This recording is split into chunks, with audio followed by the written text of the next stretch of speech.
Bonjour à tous. Aujourd'hui, dans cette vidéo, il sera question d'amour, de comédie romantique. Un genre qui, je trouve, a tendance à être sous-coté, à être balayé lorsqu'on commence la démarche de vouloir se créer une cinéphilie. Oui, mais cinéphile, ça veut tout et rien dire. Allez hop, parenthèse, cinéphilie et 1000 abonnés sur la chaîne. Si vous souhaitez plus directement écouter la critique, l'analyse de Jane Austen à gâcher ma vie, voici un timecode qui vous renvoie directement au début du sujet. Alors, cinéphile, pas cinéphile, une petite guéguerre, voilà l'objet même de cette chaîne. Globalement, si vous êtes déjà en train d'écouter une analyse d'un petit film sans trop de moyens, trop de promotion et étant hors des circuits multiplex, alors, bah oui, vous êtes déjà dans une démarche cinéphile. Il n'y a pas de bons ou de mauvais cinéphiles, juste des gens qui s'ouvrent à tout type de cinéma. Vous voyez peut-être les choses différemment. Pour ma part, voilà ce qui fait de vous un cinéphile ou non. Vivez et ressentez les films comme bon vous semble. Le tout, c'est de savoir s'aventurer en terres inconnues. À cela, j'en profite pour une autopromo. Osez vous aventurer côté critique sur la chaîne In The Mood. Depuis quelques jours, on a passé les 1000 abonnés. Oui, c'est fou. 1000, ça fait beaucoup. Et on va continuer dans ce sens.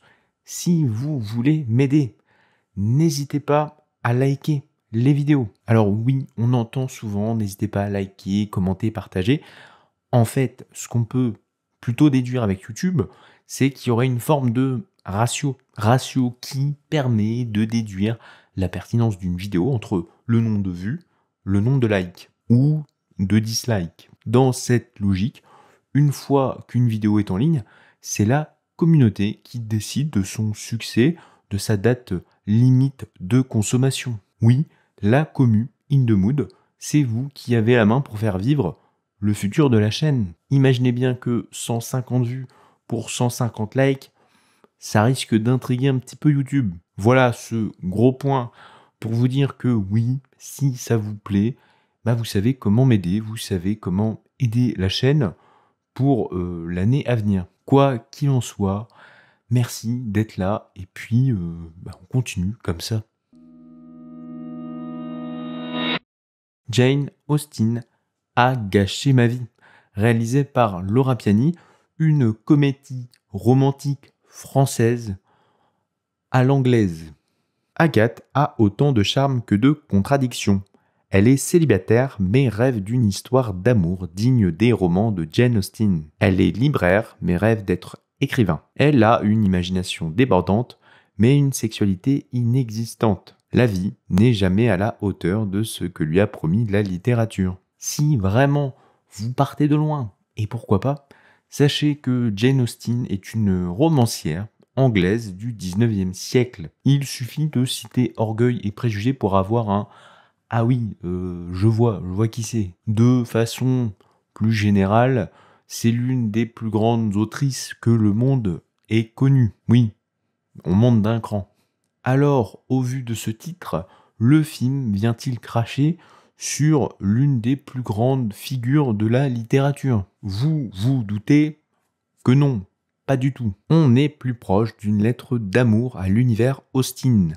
Allons plus loin, c'est une déclaration de vie à toutes les lectrices, à tous les lecteurs, se plongeant régulièrement dans un monde fantasmé, espérant être au centre des regards, devenir le sujet d'amourette et, pourquoi pas, d'un possible grand amour. Puis, il y a la désillusion, la réalité, notre monde. Pas mal d'articles étaient sortis à l'époque d'Avatar 2 afin d'évoquer le post-Avatar Depression Syndrome. Se plonger 3 heures sur Pandora, découvrir un monde merveilleux pour finalement être ramené à notre réalité.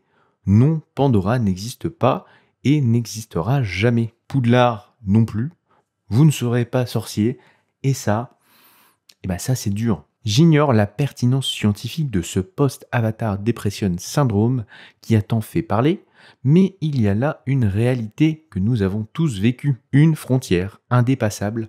À trop se plonger dans une œuvre, il est parfois difficile d'en sortir, difficile d'admettre que tout ça n'a rien de réel. Qui est l'auteur de cette désillusion?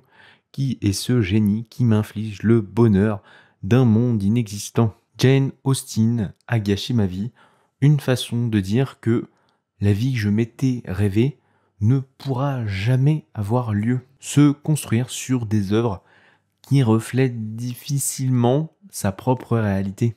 Nous suivons donc Agathe, qui travaille dans la librairie parisienne Shakespeare & Co., librairie où la réalisatrice a elle-même travaillé étant plus jeune. Agathe est un personnage très très attachant, conçu avec beaucoup d'amour. J'ai une tendresse pour les fêlés, les inadaptés, les doux, les sincères, les romantiques, ceux qui ne trouvent pas leur place, ceux qui préfèrent se raconter des histoires, ceux qui n'arrivent pas à tomber amoureux, à grandir, à faire leur deuil ou à prendre des risques. J'aime les gens qui doutent, des personnages sincères et étrangement familiers. Oui, on a envie d'être copain avec Agathe. Voilà la base d'une bonne comédie romantique anglaise des années 90. Non, vous n'êtes pas les seuls à voir Hugh Grant dans le personnage d'Oliver. Laura Piani, réalisatrice, est la première à parler de ce personnage comme une sorte de réincarnation de l'acteur emblématique des comédies romantiques à l'anglaise. À noter que l'acteur Hugh Grant n'est pas mort. Oui, le beau gosse, un petit peu hautain, lui, a disparu, mais de là à parler d'une réincarnation, c'est un petit peu violent. Je suis pas sûr que le principal concerné apprécierait. Bon, c'est un point qui m'a fait rire dans le dossier presse. Et forcément, de fil en aiguille, comment ne pas parler de Bridget Jones en voyant ce Jane Austen a gâché ma vie. Une héroïne maladroite mais attachante, placée dans un monde dont elle maîtrise très très mal les codes. Eh ben oui, sans oublier Mark Darcy, joué par Colin Firth dès 2001 dans le journal de Bridget Jones, référence évidente au personnage de Monsieur Darcy dans Orgueil et Préjugés de Jane Austen. Un personnage lui-même joué par Colin Firth dans une mini-série anglaise Orgueil et Préjugés dans les années 95. Oui, la boucle est bouclée. Ces dernières semaines, j'ai repris le visionnage de la trilogie Bridget Jones en vue de la sortie du 4e opus en février 2025. Donc j'ai maté le 1, le 2 et le 3. Je le refais, j'ai maté le 1, le 2, le 3. Une trilogie à l'effigie de son personnage principal, bien maladroite. Le premier film nous place dans un triangle amoureux et jamais les scénaristes ne parviendront à construire le personnage de Bridget Jones sans ce triangle amoureux. La bande-annonce du 4e opus semble annoncer le pire avec la mort de Mark Darcy. Le couple tant espéré tout au long de la trilogie, qui à chaque film se sépare pour finalement se remettre ensemble, et ben cette fois, c'est la mort qui les sépare. Oui, attendons de voir ce que fait le film à ce sujet, mais je suis peu confiant là. Je crois donc que pour 2025, le Bridget Jones de l'année, ça sera ce Jane Austen a gâché ma vie. Nous évoquions tout à l'heure le syndrome Avatar. Comment le film vient-il répondre à tout ça? Effectivement, Agathe se rêve d'un autre monde. À cela, la réalisatrice Laura Piani décide de placer son personnage dans ce monde afin qu'elle parvienne à trouver son juste milieu. Le personnage est envoyé en Angleterre dans la Jane Austen Residency. Ce lieu est fictif, il permet la mise en scène des fantasmes d'Agathe. Un beau domaine, une famille prestigieuse, une voiture de collection, un anglais charmant. Agathe a passé sa vie à se cacher derrière ses livres. Jusqu'ici, le monde la déçoit. Comment s'y épanouir? Alors, à quoi ressemble Agathe dans son monde idéal? Là encore, c'est une désillusion pour notre héroïne. Au milieu de tout ce monde parfait, il reste encore un problème. c'est elle. Sa première rencontre avec le bel anglais façon Hugh Grant s'ouvrira avec un vomi sur ses chaussures, dû au mal de mer. Quelque chose de très humain, mais qui contraste beaucoup avec ce milieu façon Jane Austen. Agathe espérait trouver l'inspiration en venant dans ce monde qu'elle affectionne tant.